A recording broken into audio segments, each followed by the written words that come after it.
오늘 말씀은 무너진 신앙을 재건하라라고 하는 말씀으로 함께 은혜를 나누려고 합니다.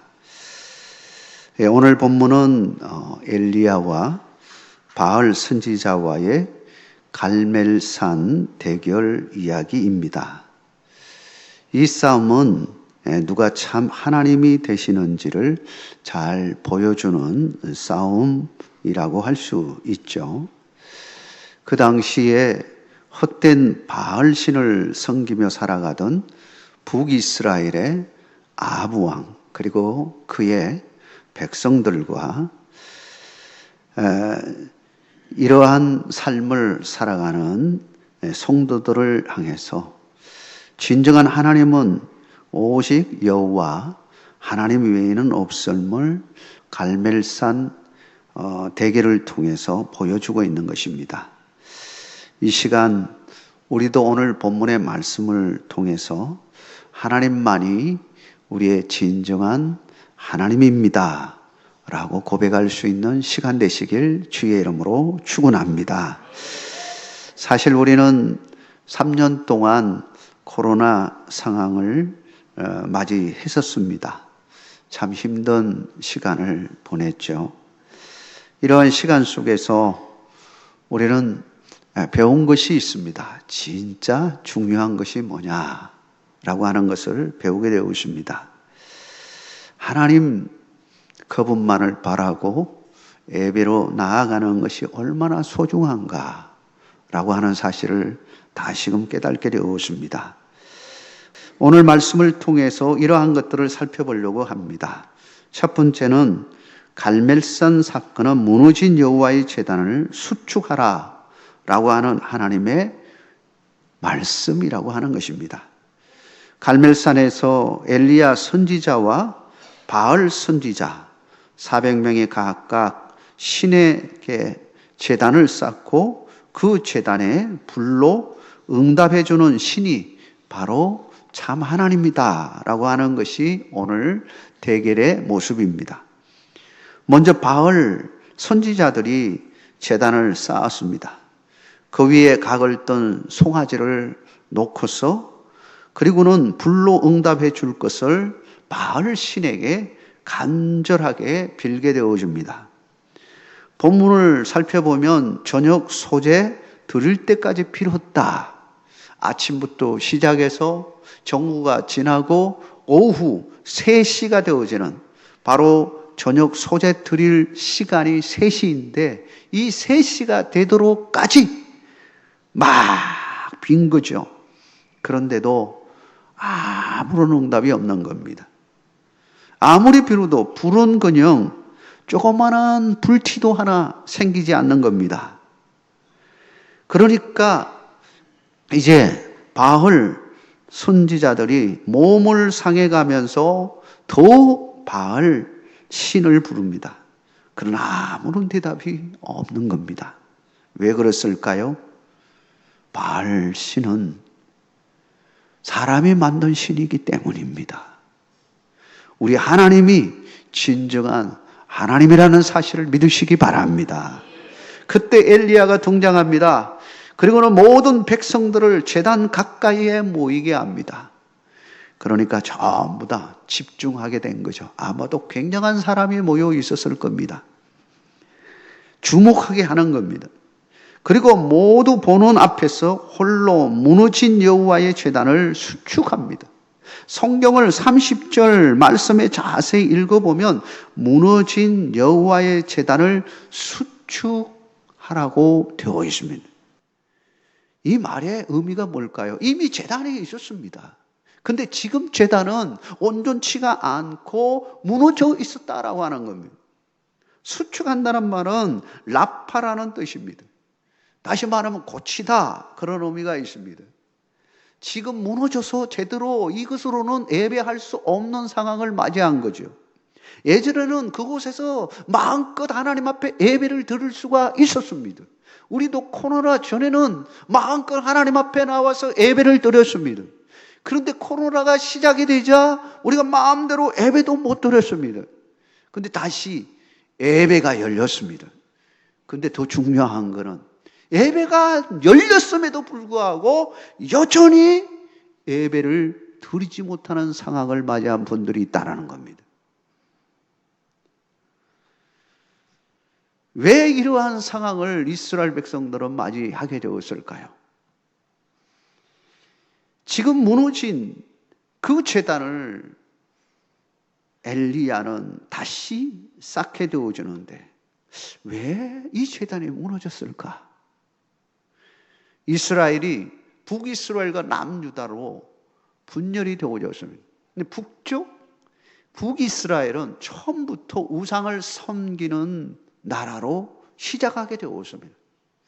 그동안은 솔로몬 시대까지만 하더라도 같이 통일 왕국으로서 예루살렘에 그 중심으로 해가지고 각 지역에 분포되어 있는 제사장들과 함께 예배 공동체로서 온전히 하나님 앞에 올려드렸습니다. 절기 때는 예루살렘에 모여가지고 함께 드렸고, 그리고 평상시에는 다 흩어진 그 지역에서 예배를 드리는 공동체였습니다.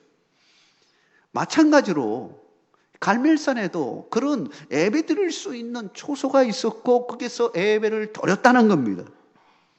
그런데 북이스라엘 우상 숭배를 하는 이 나라가 점점 우상 숭배하면서 하나님을 멀리하기 시작합니다. 아합 시대, 지금 이 아합 시대에는 그야말로 하나님으로부터 멀어지기 시작합니다. 특히나 아합의 왕후 이세벨은 시돈이라고 하는 바알을 섬기는, 그야말로 뿌리 깊이 막혀있는 바알 신앙으로 다져져 있는 이 시돈 지역 그 왕국의 공주였습니다. 그러니 그는 태어났을 때부터 이미 뿌리 깊게 바알에 대해서 다져진 그 신앙을 가지고 있었던 거예요. 그런데 그 여인이 아합 왕에게, 이스라엘에게 시집을 온 겁니다. 북이스라엘에 와가지고 시집을 와서 그가 한 일이 뭐냐 하면 모든 종교를 바꿔버리는 겁니다. 그래도 좀 남아있던 예배 처소들을 다 무너뜨리고 거기다가 뭔 신전을 썼냐면 바알 신을 세워놓고 거기에 무릎을 꿇게 하고 섬기게 하는 방방곡곡의 그러한 일들을 하게 되어지는 것입니다. 하나님을 섬기는 제사장, 선지자를 핍박하고 때로는 목숨까지 뺏어버리고요. 그런 상황을 맞이하게 된 겁니다. 바로 지금 갈멜산에서 일어나는 이 무너진 하나님의 제단을 다시 고치라고 하는 것은 바로 무슨 의미를 가지고 있는 거예요? 무너진 신앙을 다시 회복하라라고 하는 겁니다. 사랑하는 성도 여러분, 여러분의 자리에 예배가 온전히 들어지는 그런 삶이 되기를 주의 이름으로 축원합니다. 그런데 아직도 회복되지 못했다면 우리는 다시 회복해야 하는 것입니다. 수축해야 합니다. 다시 고쳐야 합니다. 우리의 마음을 고치고 우리의 예배 자세를 고치고 온전한 하나님 앞에 예배 드릴 수 있는 마음과 그리고 태도와 헌신의 마음이 고쳐져야 하는 것입니다. 시급히 우리가 회복해야 할 것은 하나님의 제단을 수축하는 일입니다. 우리의 신앙, 예배, 이 모든 것을 빨리 회복해야 하는 것입니다. 왜 그렇게 중요합니까? 이것이 무너지면 모든 것이 무너지기 때문이에요. 예배가 무너지면요, 우리의 삶의 전체가 무너지는 겁니다. 이스라엘 백성들을 보십시오. 그나마 있었던 그 하나님 앞에 예배 드리는 것이 막혀버리니까요, 모두가 무너지기 시작합니다. 왕도 무너지고 백성들도 무너지고 결국은 아수르에 의해서 완전히 점령당해서 사마리아 땅으로 바뀌어지는, 이방 피와 섞여버리는 상황을 맞이하게 된 겁니다. 사랑하는 성도 여러분, 우리의 중심에 항상 예배가 있기를 주의 이름으로 축원합니다. 예배가 살아야 우리가 살 수 있습니다. 여러분, 이것을 명심해야 됩니다. 예배가 살아야 내가 살고 내 영혼이 살고 내 가정이 살고 이 민족이 살고 국가가 사는 겁니다. 이것이 무너지면요, 모든 것이 무너지기 시작하는 겁니다. 참으로 모래성처럼요, 와르르 무너집니다. 예배 공동체가 살아 움직여야 모든 것이 다시 회복될 수가 있는 것입니다. 사랑하는 성도 여러분, 우리가 더욱더 예배드리는 일에 충성을 다하고 헌신하는 믿음의 공동체 되기를 주의 이름으로 축원합니다. 두 번째로 엘리야의 갈멜산 사건의 신앙에 있어서 인본주의적인 것들은 버려야 할 것을 말씀하고 있는 겁니다. 엘리야는 무너진 하나님의 제단을 수축하고 예배를 드릴 때에 모든 인본적인 요소들을 모두 배제하게 됩니다. 여러분, 오늘 본문을 자세히 살펴보면 무너진 하나님의 제단을 고치는데 인위적이고 가공적인 것을 행하지 않는 걸 보게 되었습니다. 엘리야가 그런 것을 완전히 차단합니다. 성경에 보면, 율법서에 보면 인공적인 방법으로 제단을 쌓는 것을 철저하게 막으신 걸 보게 되고요. 출애굽기 20장 25절에 보면 네가 내게 돌로 제단을 쌓거든 다듬은 돌로 쌓지 말라. 네가 정으로 그것을 쪼면 부정하게 함이니라. 정으로 탁탁 쳐가지고 반듯반듯하게 잘 만들어진 그런 벽돌 같은 돌로 딱 쌓아가지고 제단을 예쁘게 딱 만들어서 그 위에 나무를 올리고 그 위에다가 재물을 올리고 그리고 불을 질러가지고 탁 태워서 드리면 얼마나 좋겠습니까? 근데 하나님은 그렇게 하지 말라고 합니다. 돌을 다듬지 말라고 하는 거예요. 돌을 다듬지 않은 돌로 쌓으라. 신명기 27장 6절에 보면 너는 다듬지 않은 돌로 네 하나님 여호와의 제단을 쌓고 그 위에 네 하나님 여호와께 번제를 드릴 것이며 라고 말하고 있는 것입니다. 만약 인간적인 방법으로 이루어진다면 우리의 마음 가운데 잘못하면요, 어떤 인식이 이루어지냐 하면 우리 하나님도 인공적인 것, 가공한 그런 하나님 아닐까? 하고 생각할 수 있는 거예요. 충분히 그럴 수 있습니다. 바알 신은요, 사람이 만든 신이에요. 사람들의 마음속에는 늘 편안을 얻기를 원합니다. 풍요를 얻기를 원해요. 그게 간절함이 나타나면 그 마음 속에서 신적인 개념이 나오기 시작하고 뭔가 형상을 만들어 놓고 거기에다가 빌기 시작하는 거죠. 그게 우상숭배의 시작입니다. 바알은 바로 그러한 사람의 마음에서 가공되어서 나온 신이라고 말할 수 있는 겁니다. 하나님이 주신 게 아닙니다. 사람이 만든 신이에요. 실제로 모양을 그렇게 사람처럼 만들어 놓고요, 이 풍요를 나타내는 이 가슴이나 이런 게 풍부하게 하고요, 그렇게 딱 만들어 놓고요, 섬기게 한 거예요. 하나님은 철저하게 이러한 인공적이고 인본주의적인 이 모든 것들을 다 배제시키는 겁니다. 왜 그럴까요? 본질이 훼손되지 않기 위해서. 그 본질이라고 하는 것이 뭡니까? 하나님입니다. 하나님이 훼손되지 않기 위해서 하나님이 그렇게 하시는 것이죠. 변질되어서는 안 됩니다. 우리의 신앙이 변질되어지면요, 온전한 예배의 자리로 갈 수가 없습니다. 예배 드리는 것도 본질에서 벗어나면요, 하나님이 받으시지 않습니다. 그래서 엘리야는 단을 쌓는데 어떤 마음으로 쌓느냐 하면 오늘 본문이 잘 말해주고 있습니다. 31절과 32절의 말씀을 우리 같이 한번 읽도록 하겠습니다. 야곱의 아들들의 지파를 슈어를 따라 엘리야가 돌 12개를 취하니 이 야곱은 애적에 여호와의 말씀이 임하여 이르시기를 네 이름을 이스라엘이라 하리라 하신 자들아, 그가 여호와의 이름을 의지하여 그 돌로 제단을 쌓고 제단을 돌아가며 곡식 종자 두 스아를 둘 만한 도랑을 만들고. 자, 여기에서 보면 엘리야는 돌을 12개를 줍습니다. 이 따듬은 돌이 아닙니다. 그냥 있는 그 돌 그대로를 12개를 취합니다. 근데 이 12개가 의미하는 것이 뭐냐면 야곱의 12아들, 다시 말하면 이스라엘이라고 하는 나라가 됐을 때 12지파가 되는 야곱을 이야기하는 거예요. 의미하는 겁니다. 야곱은 이스라엘이라는 이름을 가지게 되었습니다. 그러니까 우리가 수축하는 데 있어서 고쳐야 할 것이 뭐냐? 우리가 예배로 나아갈 때에, 하나님 앞에 들어질 때에 온전한 예배의 근본, 본질, 이게 무엇이 되어야 하는 것을 보여주는 겁니다. 12돌로 다져졌다.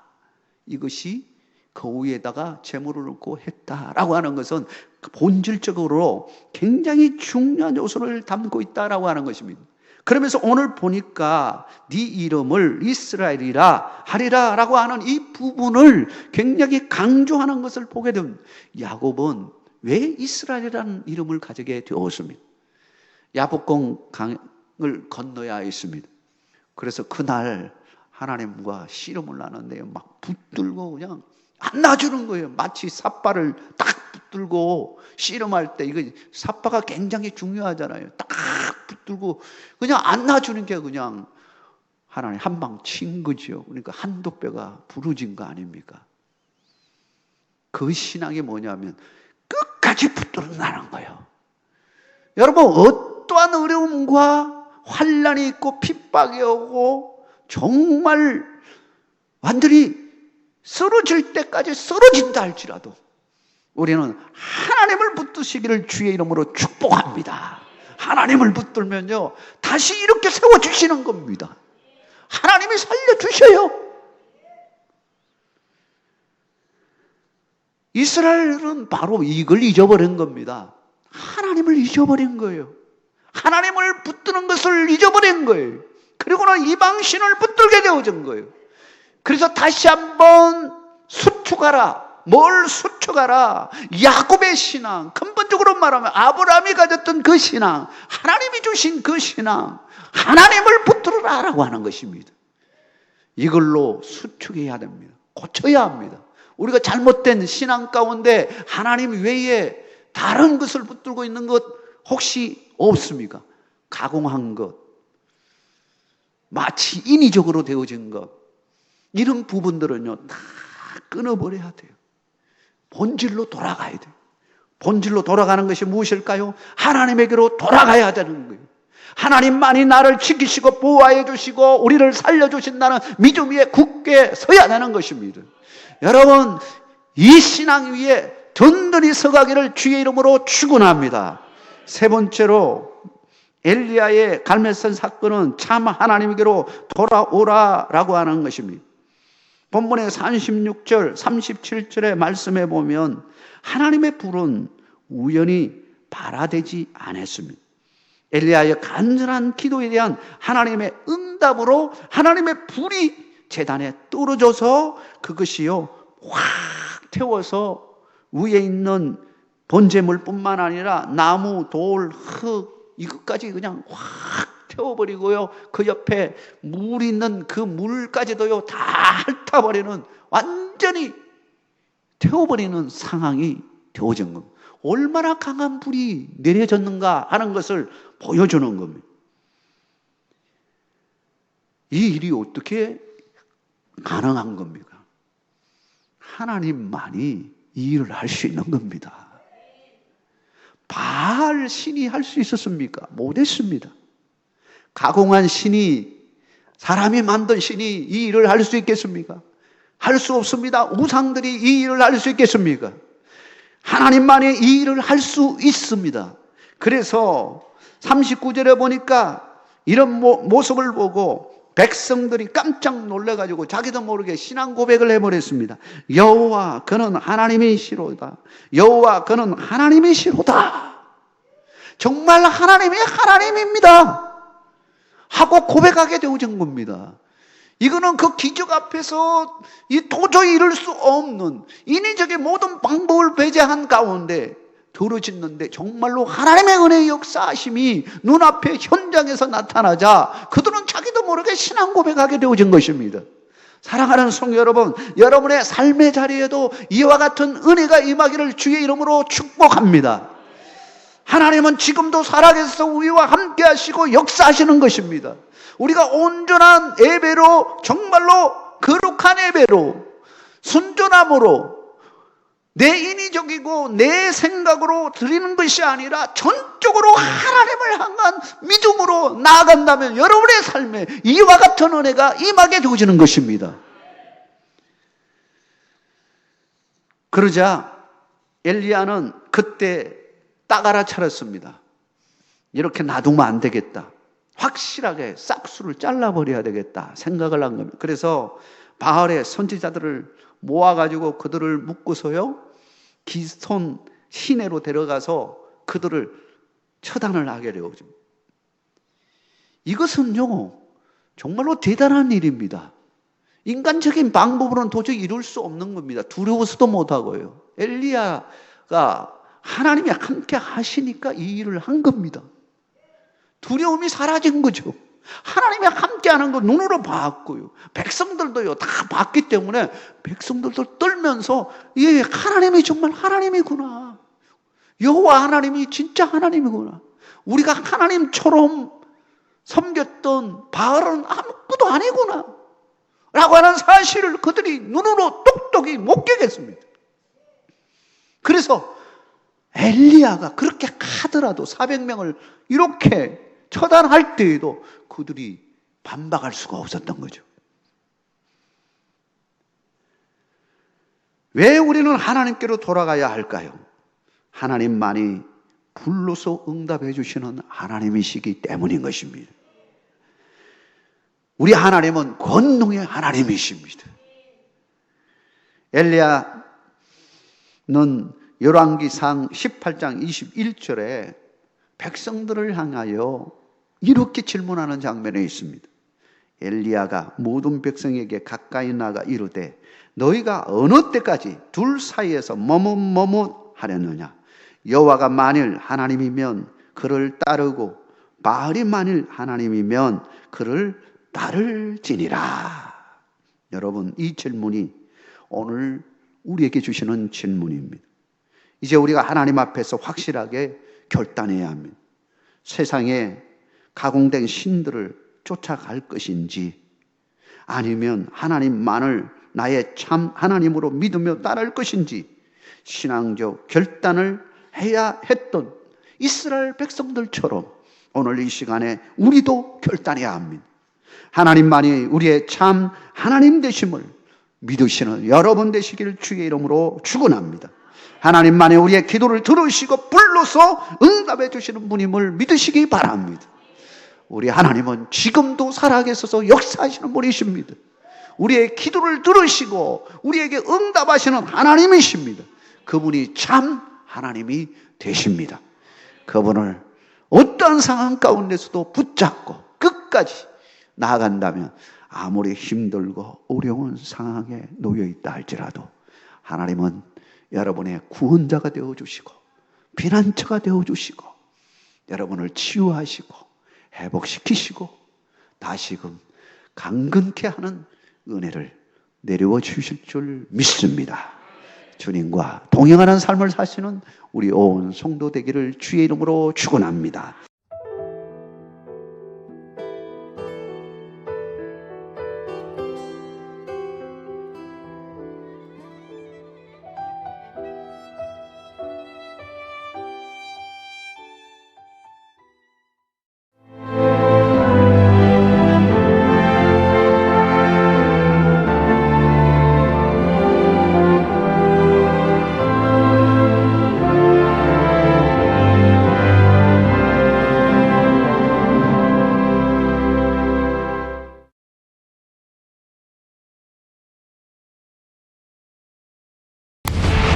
생명의 땅, 으뜸 전담이 새로운 미래를 만들어갑니다. 산업의 기초부터 미래 첨단 산업까지 함께하는 기업에 답을 드립니다. 기업이 더 넓은 세계로 더 밝은 내일로 나아갈 수 있도록 전라남도가 함께하겠습니다.